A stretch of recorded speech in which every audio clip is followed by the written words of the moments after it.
नमस्कार साथियों, आज आप सभी के लिए नागरिक शास्त्र भाग 9 के बहुत ही महत्वपूर्ण प्रश्नों का चुनाव किया हूं जो अक्सर परीक्षाओं में पूछे जा रहे हैं और वर्तमान परीक्षाओं में टीजीटी, पीजीटी, पुलिस, लेखपाल और अन्य एक दिवसीय परीक्षाओं में साथ साथ बोर्ड परीक्षा के विद्यार्थियों के लिए अति लघुत्तरीय और बहुविकल्पी से संबंधित प्रश्नों के लिए ये सभी प्रश्न बहुत महत्वपूर्ण हैं। तो इन प्रश्नों को अच्छे से दोहरा लें और अपने परीक्षा की तैयारी करते रहें। तो आपका ज्यादा समय न गवाते हुए आइए हम सब वीडियो की शुरुआत करते हैं।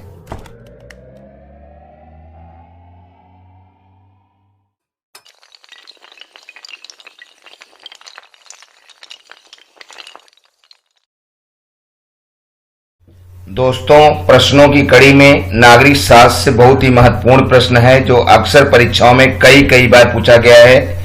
प्रश्न 1, सरकारिया आयोग रिपोर्ट किससे संबंधित है? तो यहां दिए गए ऑप्शनों में से सही ऑप्शन ए है केंद्र राज्य संबंधों से। केंद्र तथा राज्यों के संबंध पर विचार करने के लिए 24 मार्च 1983 को न्यायमूर्ति रणजीत सिंह सरकारिया की अध्यक्षता में 3 सदस्यीय समिति का गठन किया गया था। इस समिति ने 1987 में अपनी रिपोर्ट दी थी जो कि केंद्र राज्य संबंधों पर आधारित थी। प्रश्न 2, निम्न में से किस भारतीय राज्य का अपना भी संविधान था? तो यहां दिए गए ऑप्शनों में से सही ऑप्शन सी है जम्मू कश्मीर। दोस्तों, आप सभी जानते हैं कि अब वर्तमान में जम्मू कश्मीर केंद्र शासित प्रदेश के रूप में बना दिया गया है, जिसके अंतर्गत जम्मू कश्मीर और लद्दाख 2 अलग केंद्र शासित राज्य हो गए हैं। भारतीय राज्य जम्मू कश्मीर का अपना संविधान था। संविधान सभा में यह घोषणा की गई थी कि जम्मू कश्मीर का भारत में विलय के बावजूद राज्य का भावी संविधान तथा राज्य के भारत से संबंध उस राज्य की संविधान सभा द्वारा अवधारित किया जाएगा। 26 नवंबर 1957 को जम्मू कश्मीर का संविधान लागू कर दिया गया था। प्रश्न 3, संयुक्त राष्ट्र संघ की स्थापना कब हुई थी?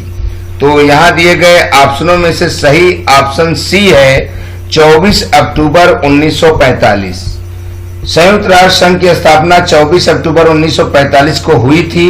संयुक्त राष्ट्र घोषणा पत्र चार्टर के अनुसार अध्याय 3 का अनुच्छेद 7 के अंतर्गत इसके 6 प्रकार के अंग स्थापित किए गए हैं, जिनमें महासभा, सुरक्षा परिषद, आर्थिक और सामाजिक परिषद, न्यायिकता परिषद, अंतर्राष्ट्रीय न्यायालय और सचिवालय।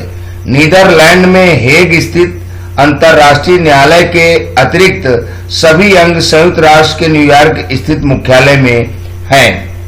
प्रश्न 4, राज्यसभा विघटित हो जाती है। तो यहां दिए गए ऑप्शनों में से सही ऑप्शन है बी, कभी नहीं। लोकसभा की एक निश्चित कालावधि होती है और उसका विघटन राष्ट्रपति किसी भी समय कर सकता है। इसके विपरीत राज्यसभा एक अस्थायी निकाय है और उसका विघटन नहीं किया जा सकता। जहां राज्यसभा के किसी एक सदस्य का कार्यकाल 6 वर्ष का होता है, वहीं उसके सदस्यों में से यथासंभव 1/3 सदस्य प्रत्येक द्वितीय वर्ष की समाप्ति पर सेवानिवृत्त हो जाते हैं। इस प्रकार से राज्यसभा कभी विघटित होती ही नहीं है। प्रश्न 5, जो कि बहुत महत्वपूर्ण प्रश्न है, राजनीतिक कानून का संबंध है। तो ये किससे है? यहां दिए गए ऑप्शनों में से ऑप्शन ए सही है व्यक्ति के बाहरी आचार व्यवहार से। व्यक्ति का बाहरी जैसा आचार व्यवहार होता है, उसी प्रकार से राजनीतिक कानून का एक संबंध होता है जो कानून व्यक्ति को आपस में जोड़ देता है और वो एक आदर्श नागरिक बन जाता है। प्रश्न 6, प्रशासनिक कानून निम्नलिखित में किनके मध्य संबंध निश्चित करता है? तो यहां दिए गए ऑप्शनों में से सही ऑप्शन ए है राज्य का अपने कर्मचारियों के साथ संबंध। प्रशासनिक कानून राज्य का अपने कर्मचारियों के साथ संबंध निश्चित करने का कार्य करता है। प्रश्न 7, राज्य के शरीर सिद्धांत के समर्थक हैं? तो यहां दिए गए ऑप्शनों में से सही ऑप्शन डी है, ब्लूमसली और हर्बर्ट स्पेंसर। हर्बर्ट स्पेंसर और ब्लूमसली ने बताया कि जिस प्रकार हमारा शरीर विभिन्न अंगों से बना हुआ है, उसी तरह से राज्य के भी विभिन्न अंग हैं। यदि राज्य के अंगों को समाप्त कर दिया जाएगा तो राज्य ठीक ढंग से काम नहीं कर सकता। जिस प्रकार से शरीर के किसी अंग में अगर बीमारी फैल गई तो शरीर ठीक से काम नहीं कर पाता, इस प्रकार से राज्य शरीर के सिद्धांत पर ही काम करता है। प्रश्न 8, राज्य पृथ्वी पर ईश्वर का अवतरण है, यह कथन किसका है? तो यहां दिए गए ऑप्शनों में से सही ऑप्शन डी है, हीगल का। हीगल का जन्म जर्मनी के एक नगर स्टुटगार्ट में सन 1770 ईस्वी में हुआ था। एक उच्च राज कर्मचारी का पुत्र होने के कारण हीगल का पालन पोषण तथा शिक्षा व्यवस्थित ढंग से हुई। 1793 ईस्वी में स्नातक की उपाधि प्राप्त करने के बाद उसने विभिन्न शैक्षणिक पदों पर कार्य किया। 61 वर्ष की आयु में उसका आकस्मिक देहावसान हो गया। हीगल के अनुसार राज्य पृथ्वी ईश्वर का अवतरण है, यह पृथ्वी पर विद्यमान एक दैवीय विचार है। प्रश्न 9, रिपब्लिक का लेखक कौन था? यह भी प्रश्न कई बार परीक्षाओं में पूछा गया है और बहुत महत्वपूर्ण है। तो यहां दिया गया ऑप्शन डी सही है, प्लेटो। प्लेटो का जन्म एथेंस के एक कुलीन परिवार में 428 ईसा पूर्व में हुआ। उसका पिता अरिस्तीन एथेंस का अंतिम सम्राट कोडेरस के वंश में हुआ था और उसकी माता एथेंस के प्रसिद्ध स्मितकार सोलन के घराने की थी। उसका वास्तविक नाम अरिस्टोक्लीज था, किंतु उसके खूब भरे हुए चौड़े कंधे के कारण उसके व्यायाम शिक्षक ने उसे प्लेटो नाम दिया और कालांतर में यही नाम प्रसिद्ध हो गया। प्लेटो के सभी ग्रंथ प्रश्नोत्तर रूप में संवाद या वार्तालाप की शैली में लिखे हुए होने के कारण उसे संवाद कहा जाता है। प्लेटो ने 36 संवाद लिखे, जिनसे रिपब्लिक, प्लेट्समैन और लाज प्रमुख रूप से हैं। प्रश्न 10, लोकप्रिय संप्रभुता की अवधारणा का सूत्रधार कौन था? तो यहां दिए गए ऑप्शनों में से सही ऑप्शन सी है, रूसो। रूसो का जन्म 1712 ईस्वी में जेनेवा के गणतंत्र में हुआ था। उसकी मां की मृत्यु उसके प्रसव काल में हो गई थी। रूसो की सबसे महत्वपूर्ण देन लोकप्रिय संप्रभुता की धारणा है, जिसे कि वर्तमान समय की प्रजातंत्रात्मक व्यवस्था का मूल आधार भी कहा जा सकता है। रूसो के पूर्व बोधा एवं हाब्स जैसे विचारकों ने संप्रभुता के सिद्धांत में योगदान दिया था, किंतु इनमें से किसी ने भी इसका प्रयोग व्यक्ति की स्वतंत्रता का समर्थन करने के लिए नहीं किया। उनके हाथों में इसने राज्य की संप्रभुता का रूप धारण किया, किंतु रूसो ने संप्रभुता का सामान्य इच्छा में निहित करके लोकप्रिय संप्रभुता के सिद्धांतों का शिलान्यास किया। इसी कारण जो रूसो की संप्रभुता है वो लोकप्रिय संप्रभुता के नाम से विख्यात हो गई। प्रश्न 11, किसने 2 प्रकार के समझौते अर्थात सामाजिक और सरकारी का प्रतिपादन किया था? तो यहां दिए गए ऑप्शनों में से सही ऑप्शन ए है, लाक। लाक के सामाजिक समझौते के सिद्धांत के अनुसार 2 प्रकार के समझौते होते हैं। पहले समझौते द्वारा तो एक राजनीतिक समाज की स्थापना की गई है और दूसरे समझौते द्वारा शासक व शासित के मध्य शर्त निश्चित करते हुए सरकार की स्थापना की गई है। प्रश्न 12, भारतीय संविधान के लिए मसौदा तैयार करने वाली समिति का अध्यक्ष कौन था? तो यह भी प्रश्न कई बार परीक्षाओं में आया है। तो यहां दिया गया ऑप्शन डी सही है, डॉक्टर भीमराव अंबेडकर। भीमराव अंबेडकर द्वारा तैयार किए गए संविधान के प्रारूप पर विचार विमर्श करने के लिए संविधान सभा द्वारा 29 अगस्त 1947 को एक संकल्प पारित करके प्रारूप समिति का गठन भी किया गया था और इसके अध्यक्ष के रूप में डॉक्टर भीमराव अंबेडकर को चुना गया था। तो इस प्रकार से डॉक्टर भीमराव अंबेडकर भारतीय संविधान सभा के लिए मसौदा तैयार करने वाली समिति के अध्यक्ष थे। प्रश्न 13, भारतीय संविधान में मौलिक अधिकारों की व्यवस्था किस देश के संविधान से ली गई है? तो यहां दिए गए ऑप्शनों में सही ऑप्शन बी है, संयुक्त राज्य अमेरिका। भारतीय संविधान में मौलिक अधिकारों की व्यवस्था संयुक्त राज्य अमेरिका देश से ली गई है।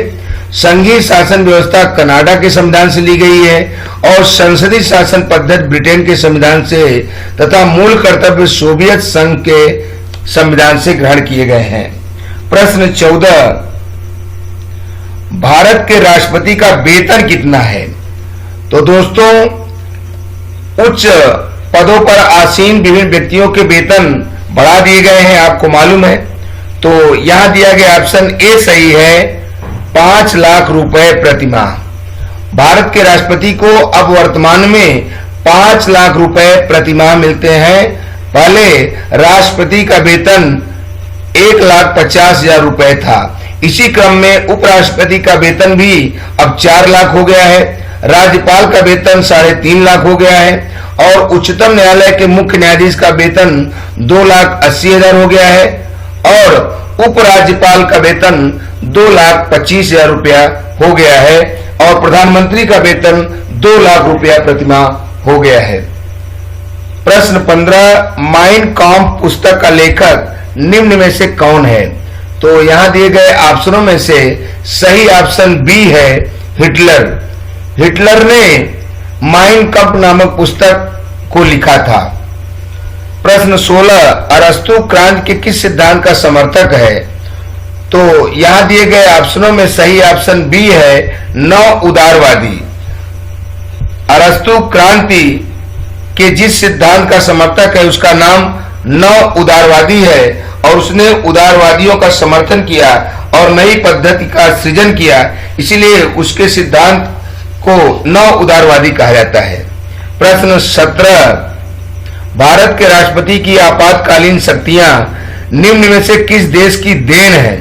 तो यहां दिए गए ऑप्शनों में से सही ऑप्शन सी है, जर्मनी के वीवर संविधान से। भारत के राष्ट्रपति को आपातकालीन शक्तियां जर्मनी के वीवर संविधान से 1933 में ग्रहण की गई थी। आप जानते हैं कि भारत के राष्ट्रपति की आपातकालीन 3 शक्तियां होती हैं जिनका प्रयोग वह अनुच्छेद 352, 356 और 360 के अंतर्गत कर सकता है।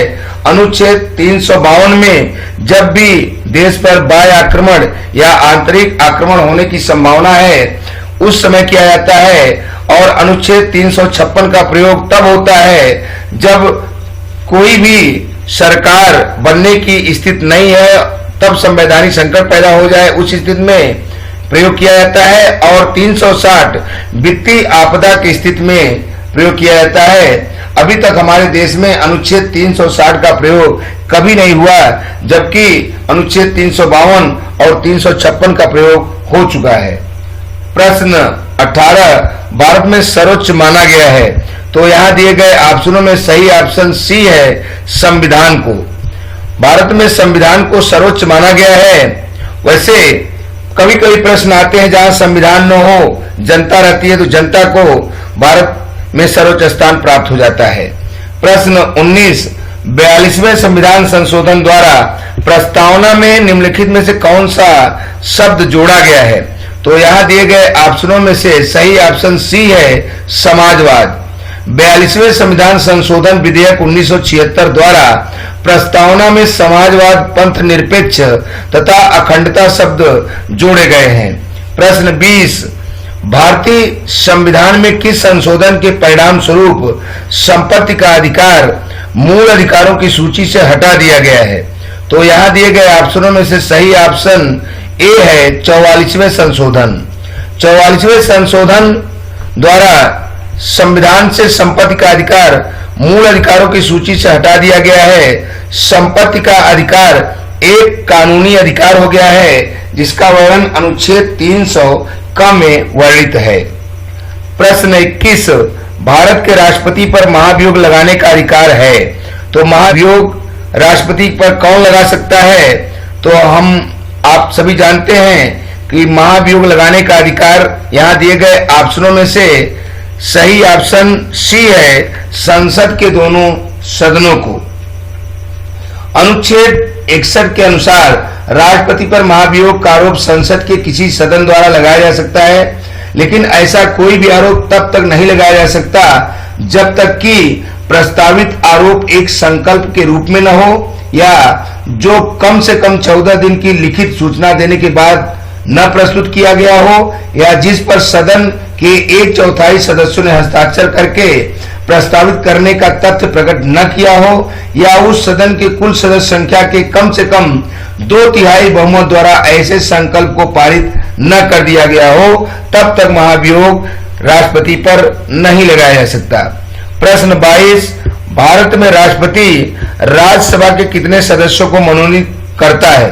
तो यहां दिए गए ऑप्शनों में से सही ऑप्शन यहां पर सी है 12। राष्ट्रपति 12 ऐसे सदस्यों को राज्यसभा में नाम निर्देशित करता है जो साहित्य, कला, विज्ञान और सामाजिक सेवा के क्षेत्र में विशेष ज्ञान या अनुभव रखते हों। अनुच्छेद 83 के तहत राष्ट्रपति को लोकसभा में 2 से अधिक एंग्लो इंडियनों के नाम को निर्देशित करने का भी अधिकार है यदि उसकी राय में लोकसभा में उस समुदाय का प्रतिनिधित्व पर्याप्त नहीं है। प्रश्न 23, भारतीय संसद के दोनों सदनों की संयुक्त बैठक में अध्यक्षता कौन करता है? तो यहां दिए गए ऑप्शनों में सही ऑप्शन सी है, लोकसभा का अध्यक्ष। भारतीय संसद के दोनों सदनों की संयुक्त बैठक की अध्यक्षता लोकसभा का अध्यक्ष करता है। प्रश्न 24, भारत के पहले उप प्रधानमंत्री कौन थे? तो यहां दिए गए ऑप्शनों में सही ऑप्शन डी है, सरदार पटेल। भारतीय संविधान में उप प्रधानमंत्री पद की कोई व्यवस्था नहीं है, इसके बावजूद समय समय पर इस पद की व्यवस्था की जाती रही है। इस पद पर अब तक 7 बार सृजन किया गया है।